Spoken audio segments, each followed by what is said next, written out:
Friends, मेरे YouTube channel पर आप सभी का स्वागत है। और आज हम प्रतिशत का दूसरा पार्ट पढ़ेंगे, जिसमें कि मैं कुछ बेसिक और उसके साथ साथ कुछ एडवांस क्वेश्चन जो है एडवांस के पोर्शन में आपको लेके चलूँगा। देखिए, लास्ट जो है वीडियो हमने डिस्कशन किया था, लास्ट वीडियो में उसमें हमने प्रतिशत की बिल्कुल बेसिक कंसेप्ट पढ़ी थी, बिल्कुल बेसिक। तो अगर आपने वो वीडियो नहीं देखा है तो प्लीज़ वो वीडियो ज़रूर देखें, मैंने डिस्क्रिप्शन में उसका लिंक दे रखा है। और अब जो है हम प्रतिशत का एडवांस पोर्शन पढ़ेंगे। तो आइए हम एक क्वेश्चन से स्टार्ट करते हैं। तो पहला क्वेश्चन आपको दिख रहा होगा कि एक छात्र को बोला गया कि एक संख्या को 5/3 से मल्टीप्लाई करें, परंतु छात्र ने क्या किया, 5/3 के बजाय उसको 3/5 से मल्टीप्लाई कर दिया, गुणा कर दिया। तो आपसे क्वेश्चन में ये पूछा गया है कि बताइए गलती प्रतिशत क्या था। अब इस तरह के क्वेश्चन में एक छोटी सी समस्या हमारे पास ये रहती है कि हमारे पास संख्या क्या मान के चले, ये एक बड़ी मेन समस्या रहती है इस तरह के क्वेश्चन में। बड़ा ही बेसिक सा क्वेश्चन है और बड़ा ही आसान से क्वेश्चन से मैंने स्टार्ट किया है, हम धीरे धीरे एडवांस की तरफ चलते रहेंगे। देखिए क्वेश्चन में क्या बोला गया, क्वेश्चन में ये बोला गया कि किसी संख्या को 5/3 से गुना करना था, परंतु छात्र ने कर किससे दिया, 3/5 से, मतलब उल्टा कर दिया। अब फर्स्ट ऑफ ऑल अगर इस तरह के क्वेश्चन को हमें सोल्व करना है तो हमें संख्या माननी पड़ेगी। तो हम संख्या मानेंगे क्या? देखिए, सबसे आसान तरीका ये है कि कुछ ऐसी संख्या मान लो जो इन दोनों के डिनोमिनेटर से कट जाए, मतलब इन दोनों के हर से कट जाए, पूरी कट जाए। तो ऐसी कौन सी संख्या होगी जो 3 और 5 से कट जाएगी? 3 और 5 का एलसीएम ले लो, या इन दोनों की डायरेक्ट गुना भी कर सकते हो आप। तो 5 दिए कितना आ गया, 15। तो मैंने मान लिया कि संख्या कितनी है, 15। संख्या कितनी है, 15। तो ये क्वेश्चन की फर्स्ट कंडीशन हो गई कि अगर 15 को मैं 5/3 से मल्टीप्लाई करना चाहता हूं, परंतु गलती से कर किससे दिया, 3/5 से, तो यहाँ पे आपको गलती प्रतिशत निकालना है। देखिए, सबसे पहले मैं इसको काटूंगा, मतलब मेरा एक्चुअल आंसर कितना आना चाहिए था, 25, परंतु मेरा गलती की वजह से जो आंसर आया वो कितना आ गया, 9। तो यहां पर हमें गलती प्रतिशत निकालना है कि गलती प्रतिशत हम कैसे निकालेंगे। तो देखो यहां पर कितने की गलती हो रही है, सबसे पहले तो ये चेक करेंगे। यहां पर गलती हो रही है हमारी 16 की, ठीक है, 16 की गलती हो रही है और किस पर हो रही है, 25 पर। क्यों बोला ये 25 पर? क्योंकि एक्चुअल आंसर जो है वो हमारा 25 आना चाहिए था, 25 आना चाहिए था। तो इसीलिए अगर इस एक्चुअल आंसर पे हमें एरर निकालना है, एरर परसेंटेज निकालना है, मतलब गलती प्रतिशत निकालना है, तो मैं इसी को नीचे रखूंगा। तो 16 की गलती हुई किस पे हुई, 25 पे, और प्रतिशत पूछ रहा है तो गुना क्या कर दिया, 100, काट देंगे, आंसर कितना आ गया, 64% की गलती हो गई। आई थिंक क्वेश्चन आपको समझ आ गया होगा, बड़ा ही सिंपल सा क्वेश्चन है। तो आइए हम चलते हैं अपने नेक्स्ट क्वेश्चन की तरफ। नेक्स्ट क्वेश्चन आपको दिख रहा होगा कि एक ट्रेन में जितने डब्बे हैं उतने ही एक डिब्बे में सीटें हैं। ये क्वेश्चन बहुत बार आया हुआ है, एसएससी में भी आया हुआ है, तो हमने सोचा कि इस क्वेश्चन को डिस्कस किया जाए, काफी बुक्स में दे रखा है। तो क्वेश्चन में दिया हुआ है कि एक ट्रेन में उतने डिब्बे हैं जितने की एक डिब्बे में सीटें हैं, और एक डिब्बा 25 यात्रियों से भरा हुआ है जो अपनी क्षमता का 71 सहित 3/7% है। ज्ञात करो कि ट्रेन कितने यात्रियों को ले जाएगी अगर 20% सीटें हमेशा खाली रहती हैं। इसमें 2% दे रखी है, ठीक है। क्वेश्चन बड़ा अच्छा है। देखिए, अभी तक जो हमने डिस्कशन किया था, ठीक है, वो ही हमने करना है।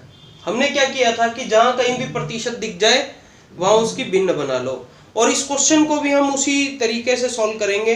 क्योंकि देखो इसमें क्या बोल रहा है कि अपनी क्षमता का इतना प्रतिशत भरा हुआ है एक डिब्बा। तो सबसे पहले हम क्या करेंगे, एक्चुअल में डिब्बों की संख्या निकाल लेंगे। क्योंकि देखो डिब्बों की संख्या निकालने के लिए डिब्बों की संख्या अगर हम निकाल लेंगे तो उससे हमें ये पता लग जाएगा कि ट्रेन में टोटल सीटें कितनी हैं। और उसके बाद हमें यह भी पता लग जाएगा कि भैया अगर टोटल इतनी है तो उसके 20% अगर खाली है या 20% भरी हुई है तो वो ट्रेन कितने लेके जा सकती है। तो आइए इस क्वेश्चन को हम सॉल्व करते हैं। फर्स्ट ऑफ ऑल इस प्रतिशत की हम भिन्न बनाएंगे।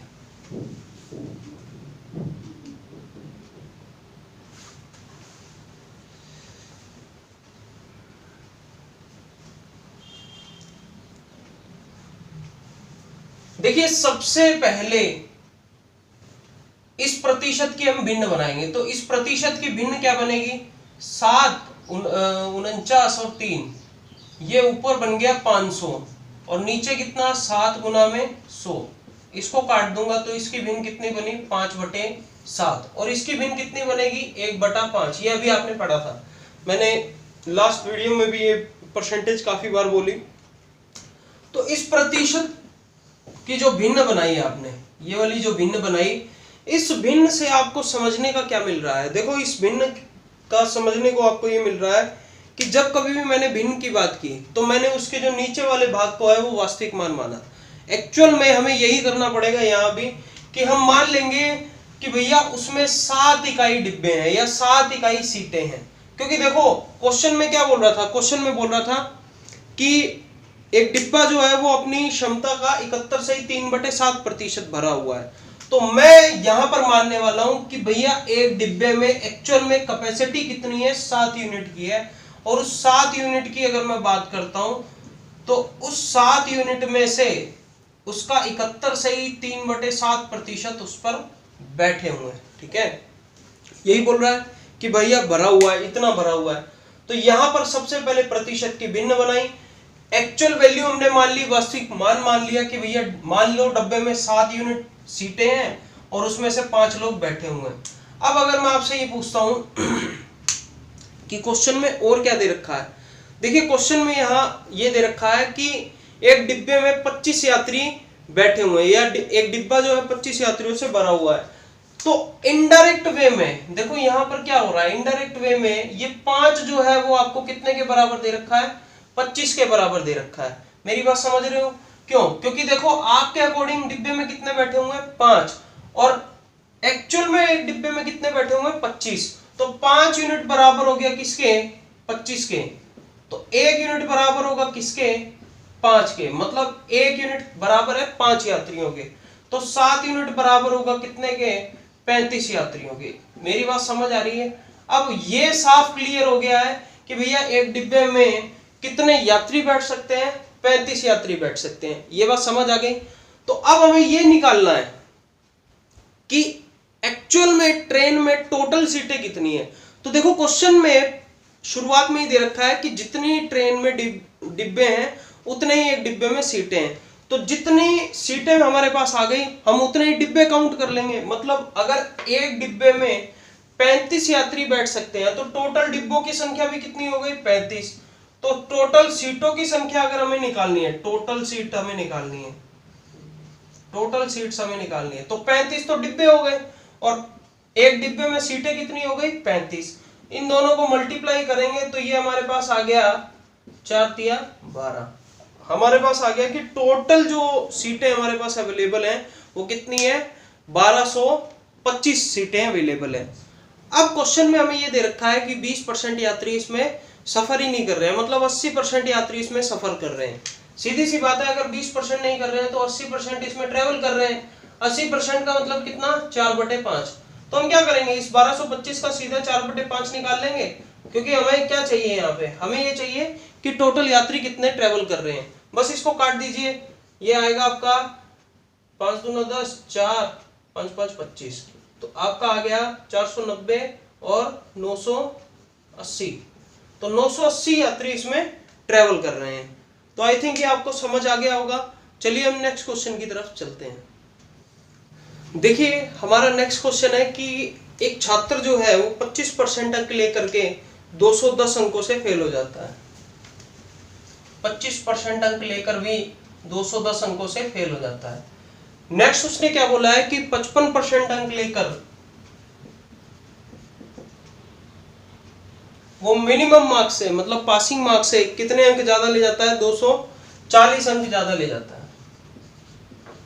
तो आपसे पूछ रहा है कि पास होने के लिए कितने प्रतिशत अंक चाहिए, ठीक है। तो हम सबसे पहले क्या करेंगे, हमें ये पता होना चाहिए कि भैया टोटल अंक कितने हैं, तभी तो हम परसेंटेज निकाल पाएंगे कि पासिंग परसेंटेज कितनी चाहिए हमें।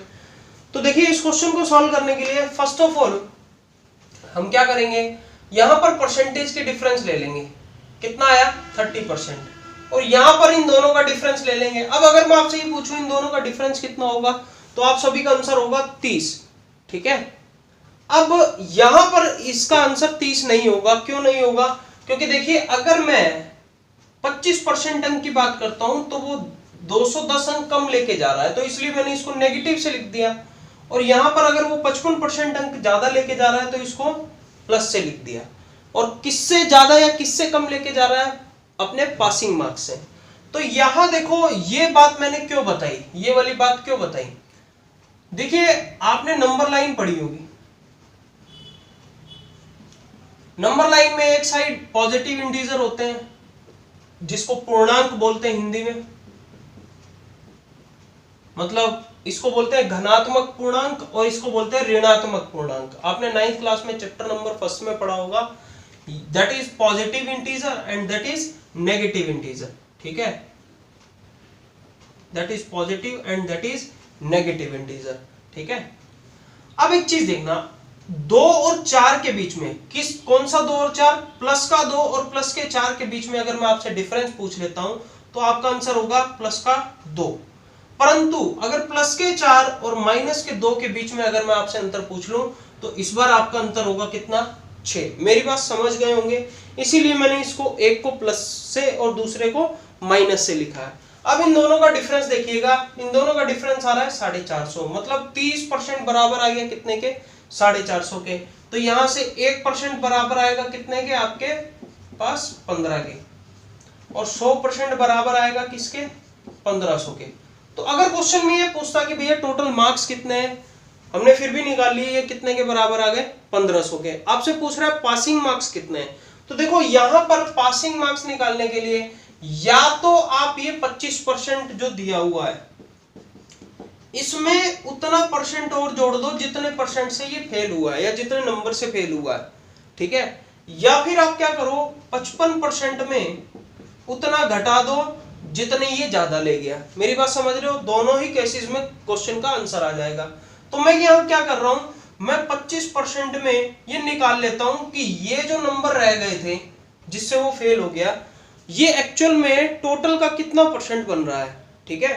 तो देखो 1% बन रहा है कितने अंकों के बराबर, 15 अंकों के बराबर, या ये बोल सकता हूं 15 अंक बन रहे हैं 1% के बराबर, तो 210 अंक बनेंगे कितने के बराबर, इसको 15 से हम डिवाइड कर देंगे, तो ये हमारे पास आ जाएगा कितना परसेंट, 14%, मतलब वो 14% अंकों से फेल हो गया। तो मैं क्या करूंगा, अगर वो 14% अंकों से फेल हो गया तो ये 25 में जोड़ दूंगा, तो आपके पास डायरेक्ट आंसर आ गया कि भैया अगर 39% मार्क्स उसके होते तो वो पास हो जाता। तो पासिंग मार्क्स परसेंटेज कितना आया, 39%। तो चलिए हम नेक्स्ट क्वेश्चन की तरफ चलते हैं। हमारा नेक्स्ट क्वेश्चन है कि एक चुनाव में 2 उम्मीदवारों ने भाग लिया, ठीक है, और उसमें से 20% जो वोट है वो अवैध घोषित हो गए, इनवैलिड घोषित हो गए, ठीक है। उसमें बोल रहा है कि 20% वोट अवैध घोषित हो गए और जीतने वाले को 70% वैध मतों का प्राप्त हुआ, ठीक है, मतलब जितने वैलिड थे, ठीक है। अगर मैं वैलिड की बात करता हूं तो 80% है, इसका 70% जो है वो विनर को मिला है, ठीक है, और बाकी का जो इसका 30% बच गया वो किसको मिला है, लूजर को मिला है, हारने वाले को मिला है, ठीक है।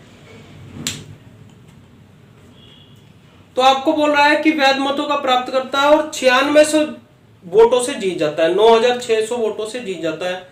आपसे पूछ रहा है कि टोटल वोट कितने हैं, और टोटल एक चीज और पूछी है, आपसे पूछ रहा है कि टोटल वैलिड वोट कितने हैं, वैलिड वोट्स कितने हैं, ये 2 चीजें पूछ रहा है। तो आइए इस क्वेश्चन को सॉल्व करते हैं। बड़ा ही सिंपल सा और बड़ा ही आसान सा क्वेश्चन है। देखिए अगर मैं इस क्वेश्चन की बात करता हूं तो आप इस क्वेश्चन को दो तरीकों से सॉल्व कर सकते हो। पहला कौन सा? पहला तो आप मान सकते हो कि टोटल वैलिड जो वोट्स हैं वो है 100 यूनिट, जिसमें कि टोटल वोट्स जो है वो आप मान सकते हो कितना 100 यूनिट, जिसमें से कि 20% क्या है इनवैलिड। तो आपके पास वैलिड वोट्स कितने बचे 80, ठीक है, वैलिड वोट कितने बचे 80। और 80 में से अभी ये देखिए मैंने आपके सामने लिख रखा है 70%, तो 80 का 70% कितना होगा 56, 7 56, और बाकी का कितना बच गया यहाँ पे 24। ये 56 तो ले जाता है विनर और ये 24 ले जाता है लूजर, जो कि हार गया था। अब यहां पर सीखने वाली बात क्या है, वो आपको दे रहा है कि भैया वो 9600 वोटों से जीत गया। कौन जीत गया? जो ये विनर है वो जीत गया। इसका सीधा सीधा मतलब क्या बनता है कि 9600 वोट उसके पास ज्यादा थे। तो यहां पर अगर मैं कंपैरिजन करता हूं कि ये टोटल 100 यूनिट थी, ये 80 यूनिट थी, अगर ये विनर 56 यूनिट ले जाता है और लूजर 24 यूनिट ले जाता है, तो ये जो विनर है इस लूजर से कितना यूनिट ज्यादा ले गया। तो अगर आप इन दोनों का डिफरेंस देखते हो तो वो आ रहा है 32 यूनिट्स, मतलब 32 यूनिट्स बराबर है आपके किसके पास 9600 के बराबर, ठीक है, ये 9600 के बराबर है। तो एक यूनिट बराबर होगा कितने के, आप इसको डिवाइड कर देंगे, तो 9600 को 32 से डिवाइड करेंगे तो ये पूरा पूरा 3 पे कट रहा है, 300 के बराबर आ गया। तो यहां पर टोटल वोट्स आप निकाल सकते हो 100 इंटू में 300, टोटल वोट्स कितने आ गए, ये आ गए आपके पास 30,000। तो ये एक आंसर आ गया आपके पास, टोटल वोट्स आ गए आपके पास 30,000। और टोटल वैलिड वोट्स की बात करता हूं तो 20%, अगर इसका 20%, 30 का अगर आपने 20% निकालना है तो आप डायरेक्ट निकाल सकते हो। देखिए अगर इकाई के बाद मैं दशमलव लगा के देखता हूं तो मेरे पास 3000 बचता है, तो ये हो गया इसका 10%। मेरी बात समझ रहे हो क्या? अगर किसी भी संख्या का आपने 10% निकालना है तो यहां पर दशमलव लगा के देख लें, किसके बाद, इकाई अंक के बाद, तो ये इसका 10% बनेगा। तो अगर आपने 20% निकालना है तो इस 3000 का डबल कर दीजिए, तो 3000 का डबल कितना होगा 6000। तो 6000 अगर अवैध मत है तो टोटल वैध मत कितने हो गए, इसमें से 6000 माइनस कर दो, आंसर आपका कितना आ गया 24000। देखिए एक तरीका तो ये था क्वेश्चन को करने का। इसमें एक और तरीका बनता है जो अभी तक हम पढ़ते आए थे, वो क्या कि अगर आप ये दी हुई प्रतिशत की भिन्न बना लेते हो, ठीक है, दी हुई प्रतिशत की क्या बना लेते हो, भिन्न बना लेते हो, तो भी इस क्वेश्चन को आप सोल्व कर सकते हो। यहां पर मेन समस्या क्या रहेगी, समस्या ये रहेगी टोटल वोट्स हमें नहीं पता, हमें केवल एक वैल्यू पता है, कौन सी, ये वाली टोटल वैलिड वोट का, जो हमें 30% टोटल वैलिड वोट का जो हमें एक्चुअल में 40% दिया हुआ है। अब ये क्यों बोल रहा हूं बात में, देखो टोटल वैलिड वोट्स कितने 80%, और इसका जो 70% है वो कौन ले गया, विनर, और इसका जो 30% है वो कौन ले गया, लूजर। तो इन दोनों में डिफरेंस कितने का है, 40% का है ना। तो हम ये बोल सकते हैं कि टोटल वैलिड वोट थे उसका जो 40% है वो हमारे पास कितना है 9600। अब इस बात को अगर मैं फ्रैक्शन के रूप में लिखता हूं तो हम कैसे लिखेंगे, देखिए टोटल वोट मान लेंगे सबसे पहले, ठीक है। टोटल में अगर मैं इनवैलिड हटा देता हूं, इनवैलिड का मतलब 1/5 हटा देता हूं, तो हमारे पास कितने रह जाएंगे 4/5, मतलब 5 में से एक वोट को हटा दिया जो अवैध था, तो वैध मत कितने बच गए 4/5। अब अगर मैं आपसे ये पूछूं कि मैंने ये क्या लिख दिया, तो आप ये बोल सकते हो ये डायरेक्ट लिख दिया कि भैया टोटल जितने थे उसके केवल वैध मत मैंने निकाल लिए, जो कि कितना है 4/5 है। अब यहां पर अभी भी जो बात हमने पढ़ी कि टोटल वैलिड वोट का 40% हमें दिया हुआ है, तो हम क्या करेंगे, टोटल वैलिड वोट्स ये निकाल लिए और इसका 40% की अगर मैं फ्रैक्शन बनाता हूं तो कितनी बनेगी 2/5, तो ये 2/5, और ये हमें बराबर दे रखा है कितने के 9600 के। तो ये डायरेक्ट तरीका भी है निकालने का और ये सेकंड तरीका है इसको निकालने का। हम क्या करेंगे, इसको डायरेक्ट निकाल देंगे। ये हमारे पास डायरेक्ट कट रहा है, किस पे कट रहा है, देखिए 4 दूना 8 और ये बन रहा है 12 8 96, ये 1200 आ गया टोटल। इस 5 5 25 को उधर ले जाइए, ये 1200 से आप गुना कर दीजिए। तो 25 को जब आप 12 से गुना करोगे तो ये आ गया आपके पास कितना 300, और ये 2 जीरो ये हो गए। टोटल वोट्स कितने आ गए 30,000। तो उसी प्रकार से टोटल जब आपने निकाल लिए 30,000 तो टोटल वैलिड वोट्स आप इजिली निकाल सकते हो। कैसे? इसका 80% निकालना है तो आपके पास डायरेक्ट आ जाएगा 24,000। अदरवाइज आप ये कर सकते हो जैसे अभी मतलब पहले वाले तरीके में जो हमने किया था, इसका 20% इसी में से घटा दो। मतलब ये देखिए 6,000 मैंने इसमें से घटा दिया था, तो 6,000 घटाने के बाद ये कितना बन गया 24,000। ठीक है, तो आपने इसका 20% निकाला जो कि 6,000 आया, और उसके बाद इसको माइनस कर दिया, आपके पास टोटल वैलिड वोट्स कितने आ गए 24,000। तो ये था आपका बड़ा ही अच्छा क्वेश्चन। अब हम चलते हैं नेक्स्ट क्वेश्चन की तरफ। हमारा नेक्स्ट क्वेश्चन है कि गौरव अपने पिता से प्राप्त राशि में से 40% हॉस्टल पर, 20% किताबों और स्टेशनरी पर, और शेष का 50% परिवहन पे खर्च कर देता है। ठीक है, उसके बाद क्या बोल रहा है कि हॉस्टल, किताब आदि और परिवहन पर खर्च करने के बाद उसके पास 450 जो शेष बचता है, 450 जो शेष का आधा है वह उसे बचा लेता है। अब ये शेष का आधा है, ये वर्डिंग मतलब जो आपको दे रखी है, इसको हम कैसे सॉल्व करेंगे आइए वो देखते हैं। देखिए सबसे पहले आपको क्या बोला कि 40% एक पे खर्च कर दिया उसने। किस पे खर्च कर दिया? हॉस्टल पर कर दिया। 20% उसने किताबों पे खर्च कर दिया। बड़ा ही आसान सा क्वेश्चन है ये। और आपको बोल रहा है स्टेशनरी पर और शेष का 50% परिवहन पर खर्च करता है। तो देखिए यहाँ पर अगर आपसे मैं पूछ लूं कि 100 में से अगर 60% खर्च कर दिया तो शेष कितना रहा? आप बोलोगे कि 40% शेष रहा। तो वो क्या बोल रहा है कि 40 ये, 20 ये और शेष का 50% वो किस पर खर्च करता है? परिवहन पे खर्च करता है। तो शेष का 50% कितना रहेगा? 20%। देखो मैं टोटल जोड़ रहा हूं, 40% ये, 20% ये, इसके बाद 20% ये वाला। और क्या बोल रहा है? और बोल रहा है कि हॉस्टल, किताबों आदि पर परिवहन पर खर्च करने के बाद 450 जो शेष का आधा है। अब 450 जो शेष का आधा है, अब टोटल खर्चा अगर मैं आपसे पूछूं जो कि कितना हो गया 80%। ठीक है, इसके बाद वो क्या बोल रहा है कि जो शेष का आधा है, अब यहां पर अगर मैं आपसे पूछूं कि भैया 100 में से कितना रह गया, तो आप बोलोगे कि 20% रह गया। और इसका अगर मैं आधा निकालता हूं जो कि कितना बनेगा 10%। तो टोटल अगर आपसे मैं पूछूं खर्चा कितने का हो गया 90% का। ठीक है, तो वो बोल रहा है कि शेष का आधा, तो शेष का आधा 10% हुआ, तो बच कितना गया 100 में से? मात्र 10% बच गया, जो कि आपको कितने के बराबर दे रखा है 450 के। तो 100% कितने के बराबर होगा 4500 के। तो ये आपका आंसर आ गया। तो बड़ा ही इजी सा क्वेश्चन था। चलिए हम नेक्स्ट क्वेश्चन की तरफ चलते हैं। हमारा नेक्स्ट क्वेश्चन कह रहा है कि किसी परीक्षा में 65% विद्यार्थी गणित में, 48% विद्यार्थी भौतिकी में और 30% विद्यार्थी दोनों विषयों में उत्तीर्ण हुए, मतलब पास हुए हैं। तो आपसे ये पूछ रहा है कि कितने प्रतिशत विद्यार्थी दोनों विषयों में फेल हुए हैं। बड़ा आसान सा क्वेश्चन है। देखिए मैथ के लिए आपको बोला कि 65% छात्र जो है इसमें पास हो गए। नेक्स्ट आपको बोला कि फिजिक्स में जो है 48% छात्र जो है वो पास हो गए। एक चीज और दे रहा आपको, वो बोल रहा है कि दोनों में कितने पास हुए हैं 30%। ठीक है, मतलब ऐसे कुछ स्टूडेंट है जो मैथ में भी पास है और फिजिक्स में भी पास है। आपसे ये पूछ रहा है कि दोनों में फेल कितने हुए हैं।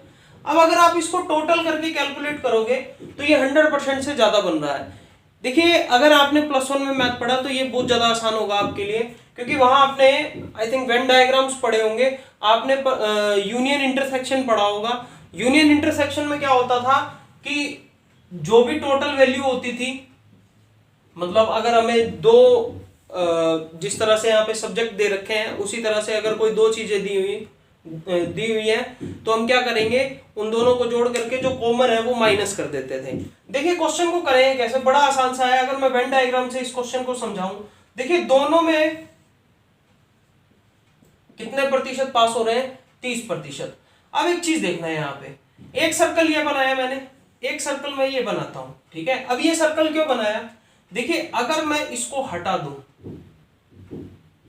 और इसको भी हटा देता हूं तो एक्चुअल में ये सर्कल मैं बना रहा हूं मैथ के स्टूडेंट के लिए जो पास हुए हैं। ठीक है, और एक ऐसा ही मैंने सर्कल बना दिया जो कि फिजिक्स में पास हुए। अब अगर मैं टोटल आपसे पूछूं कि टोटल मैथ में कितने पास हो रहे हैं, तो 65% पास हो रहे हैं। अब एक बात बताइए, ये जो एरिया है ये दोनों में कॉमन दिख रहा है कि नहीं दिख रहा? तो ये मैंने इसीलिए बनाया क्योंकि ये कॉमन वैल्यू भी आपको दे रखी है, जो कि कितना है 30% है, जो कि कितना है 30% है। कि ऐसे कुछ स्टूडेंट है जो मैथ में भी पास हो रहे हैं और फिजिक्स में भी पास हो रहे हैं। तो आप क्या करोगे यहाँ पे, देखो 30% तो मैथ और फिजिक्स दोनों में पास हो रहे हैं, और ये जो एक्चुअल वैल्यू दे रखी है ये आपको बता रहा है कि टोटल मैथ में कितने पास हुए हैं। अब अगर मैं आपसे ये पूछ लूं कि देखिए ये जो मैंने डार्किश किया है, इसके अलावा ये जो पोर्शन बचा हुआ है ये किसके लिए है? तो क्या आप ये बोल सकते हो ये पोर्शन है केवल जो मैथ में पास हो रहे हैं उन स्टूडेंट्स के लिए। मेरी बात समझ आ गई?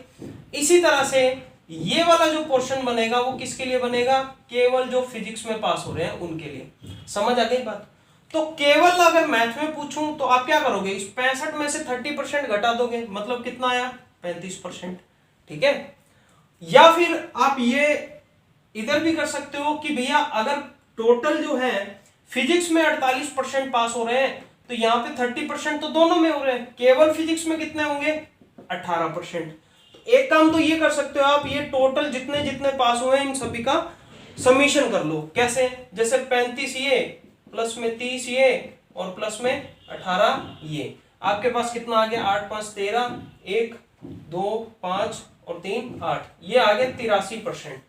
तो अगर 83% स्टूडेंट पास हुए हैं, तो अगर मैं आपसे ये पूछ लूं कि फेल कितने हुए हैं, तो आपका सीधा सा आंसर होगा 100 में से अगर 83 पास हो गए तो 17% दोनों में क्या हो गए, फेल हो गए। तो चलिए ये था हमारा एक बड़ा ही आसान सा क्वेश्चन। हम चलते हैं नेक्स्ट क्वेश्चन की तरफ।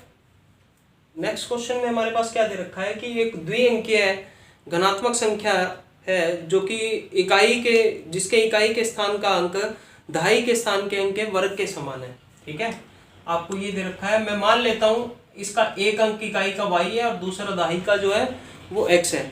आपसे पूछ क्या रहा है, आपको दे रखा है एक्चुअल में इकाई के स्थान का अंक दहाई के स्थान के अंक के वर्ग के समान है। मतलब अगर मैं इसका स्क्वायर कर देता हूं दहाई वाले का, तो ये इकाई के अंक के समान होगा, तथा संख्या के अंकों को परस्पर बदलकर प्राप्त संख्या के बीच का अंतर 54 है। मतलब अगर मैं इन दोनों को पलट देता हूं, मतलब यहां कर देता हूं yx, तो इन दोनों का जो डिफरेंस है वो आपको दे रखा कितना 54। तो मूल संख्या का 40% क्या होगा, ये आपको निकालना है। देखिए अगर इस क्वेश्चन की मैं बात करता हूं तो यहां पर आपको एक नई चीज देखी होगी, वो क्या कि मैंने इस क्वेश्चन में मैंने आपको यहां पर ऑप्शन दिए। ये ऑप्शन इसलिए दिए क्योंकि इस क्वेश्चन को हम ऑप्शन से ही सॉल्व कर देंगे।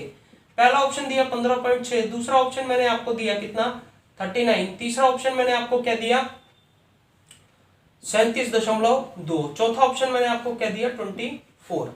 अब यहां पर इस क्वेश्चन को सॉल्व कैसे करना है, देखिए अगर मैं लास्ट लाइन बदल देता इस क्वेश्चन की, वो क्या कि मूल संख्या का 40% कितना है, यह आपसे पूछ रखा है, परंतु इसकी जगह मैं आपसे ये पूछ लेता कि भैया मूल संख्या क्या है, तो आप क्या करते, ये डायरेक्ट कंडीशन जहां फॉलो कर रही है, जिस ऑप्शन में फॉलो कर रही है, वो आपका आंसर बन जाता। कैसे? देखिए अगर मैं इस कंडीशन के अकॉर्डिंग ऑप्शन चेक करूं तो ये ऑप्शन तो कभी नहीं हो सकता और ये भी नहीं हो सकता।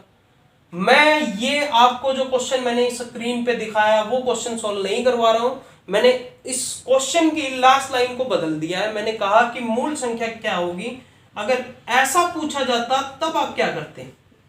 तो देखिए मूल संख्या की मैं बात कर रहा हूं, तो मूल संख्या के लिए यहां तो 3 अंक बन गए, अब 2 अंकों की संख्या है, तो देखिए यहां पर या तो ये होगा या फिर ये होगा। अब इसका स्क्वायर करके देखो, 3 का स्क्वायर क्या 9 आ रहा है, बिल्कुल आ रहा है, 2 का स्क्वायर क्या 4 आ रहा है, बिल्कुल आ रहा है। तो ये 2 ऑप्शन है जो कि आपकी मूल संख्या बन सकती है।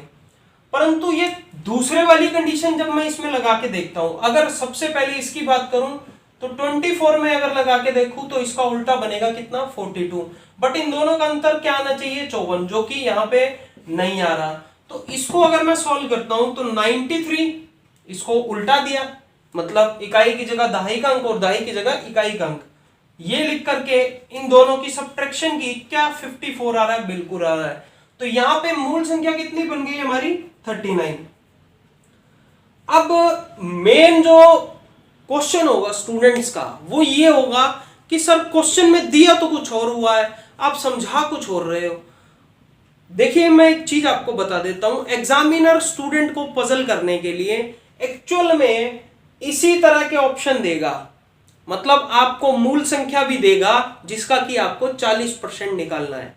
तो देखिए ये ऑप्शन की अगर मैं बात करता हूं तो ये ऑप्शन इन दोनों कंडीशन को फॉलो कर रहा है कि अगर मैं आपसे पूछ लेता कि मूल संख्या क्या है तो आपका आंसर होता कितना, 39। परंतु आपसे ये पूछ रहा है कि ये मूल संख्या जो आपके पास यहां पे आ रही है जो कि इन दोनों कंडीशन को फॉलो कर रही है, तो उसका 40% कितना होगा, 40% कितना होगा। तो आप 39 का 40% निकाल के देख लो। तो 40% का मतलब कितना, 2/5। सॉल्व करोगे 78 बटे कितना आ गया, 5। 78/5 को सॉल्व करोगे तो ये आपके पास आ गया 15 5 75 और 30। हाँ ये बिल्कुल सही है, ये ऑप्शन आपका बनेगा कौन सा, 15.6। तो ये आपका आंसर हो गया। तो ये बड़ा ही आसान सा क्वेश्चन था। चलिए हम अपने नेक्स्ट क्वेश्चन की तरफ चलते हैं। देखिए हमारा नेक्स्ट क्वेश्चन आपको दिख रहा होगा कि यदि एक भिन्न के अंक में 200% और हर में 350% की वृद्धि कर दी जाए तो परिणामी भिन्न 5/12 हो जाती है, तो मूल भिन्न क्या है वो आपको निकालना है। बड़ा ही आसान सा क्वेश्चन है। मैं एक चीज आपको बता देता हूं, इसको समझने में हो सकता है आपको थोड़ी सी दिक्कत होगी, थोड़ी सी, परंतु इसको ध्यान से समझना। मैं आपको जो दे रहा हूं यहाँ पे वैल्यू, एक तो आपको दे रखी है 200% और दूसरी आपको दे रखी है कितनी, 350%। बस इन दोनों वैल्यूज को ध्यान से समझना।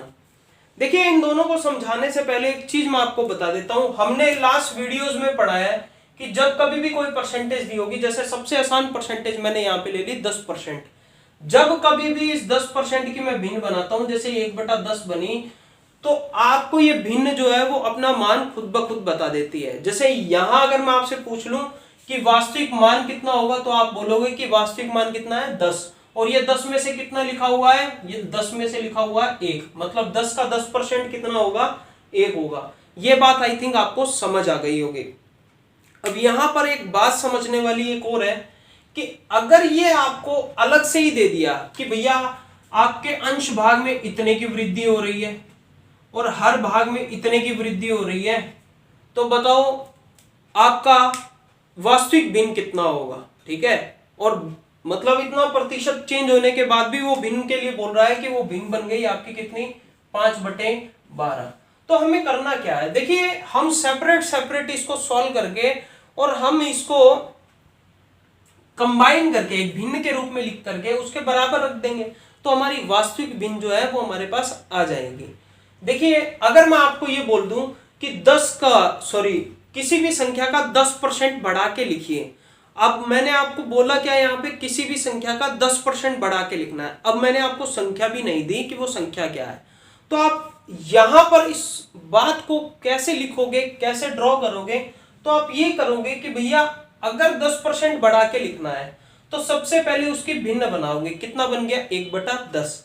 अब मान लो कि वो संख्या है कितनी, 10 यूनिट, 10 इकाई, और 10% बढ़ा के लिखना है, मतलब इसका 10% कितना बना, 1। 10 का 10% कितना बना, 1। तो वो संख्या अब कितनी बन गई है, 11 यूनिट। तो अगर ये बात आपको समझ आ गई है तो ये क्वेश्चन आपके लिए बच्चों का खेल है। कैसे, यहां पे 200% की सबसे पहले फ्रैक्शन बनाऊंगा, कितनी बनी, 2/1। क्यों, क्योंकि ऊपर कितना है 200, नीचे कितना आ गया 100, 2 0 से 2 0 कैंसिल, कितना आ गया 2/1। अगर मैं इसकी बात करता हूं तो इसकी फ्रैक्शन कितनी बनेगी, 350/100। देखिए मैं सॉल्व करके बता देता हूं। तो ये कितना बन जाएगा आपके पास, 7/2। तो इन दोनों बातों का मीनिंग समझिए। एक्चुअल में अंश की कुछ ना कुछ पहले वैल्यू रही होगी, अब अंश की कुछ ना कुछ वैल्यू रही होगी और उसको 200% बढ़ा दिया गया, तो कितना और बढ़ाएंगे, 2 बढ़ाएंगे। तो मैं ये बात लिख देता हूं, अंश पहले 1 यूनिट था, बाद में इसको कितना बढ़ाया गया, 2, तो अब कितना यूनिट हो गया, 3 यूनिट हो गया। ये बात समझ आ गई। देखिए पहले 1 था, फिर इसमें 2 बढ़ाया गया, मतलब 200% बढ़ाया गया, तो अब कितना हो गया, 3 यूनिट हो गया। सिमिलरली हर की बात करता हूं, ये हमारा क्या था अंश, और ये अब मैं किसकी बात कर रहा हूं, हर की। तो हर पहले कितना था, 2 यूनिट था, इसको 7 बढ़ा दिया गया तो अब ये कितना बन गया, 9 यूनिट बन गया।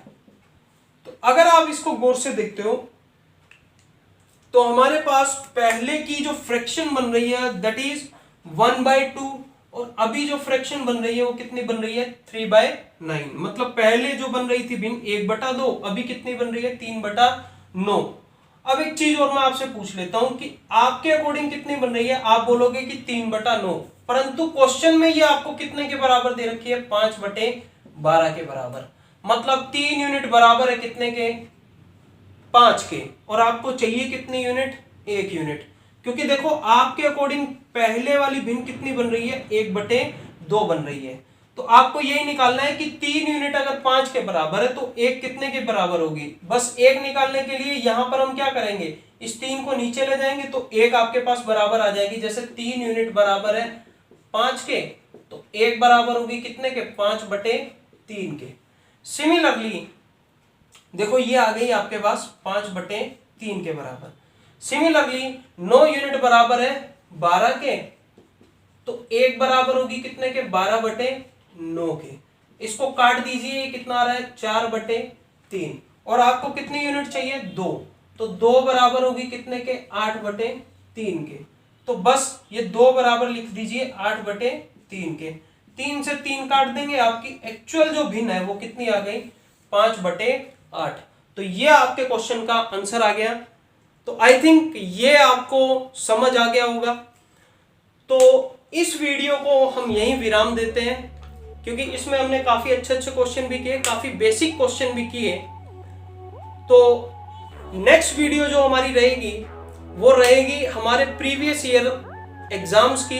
हम कोशिश करेंगे एसएससी टीयर 1, एचएसएससी के भी जितने प्रीवियस ईयर पेपर है वो, बैंकिंग के भी कुछ पेपर हमारे पास जितने अवेलेबल हैं वो, और भी जितने भी पेपर हमारे पास अवेलेबल होंगे, अगर यूजीसी नेट का है तो वो भी, हम उन सभी के क्वेश्चन यहाँ पे सॉल्व करेंगे। तो प्लीज वो वीडियो आप जरूर देखें, और अगर आपने हमारा पिछला वीडियो नहीं देखा है तो प्लीज डिस्क्रिप्शन बॉक्स में मैंने आपको लिंक दे रखे हैं। तो इसके साथ साथ अगर आपको ये वीडियो अच्छी लगी हो तो इसको प्लीज लाइक, सब्सक्राइब और शेयर जरूर करें। साथ ही बेल आइकन जरूर दबा दें ताकि जो हमारी नई वीडियो हम जो अपलोड करेंगे वो आपको टाइम टू टाइम मिलती रहे। तो आज के लिए बस इतना ही, धन्यवाद।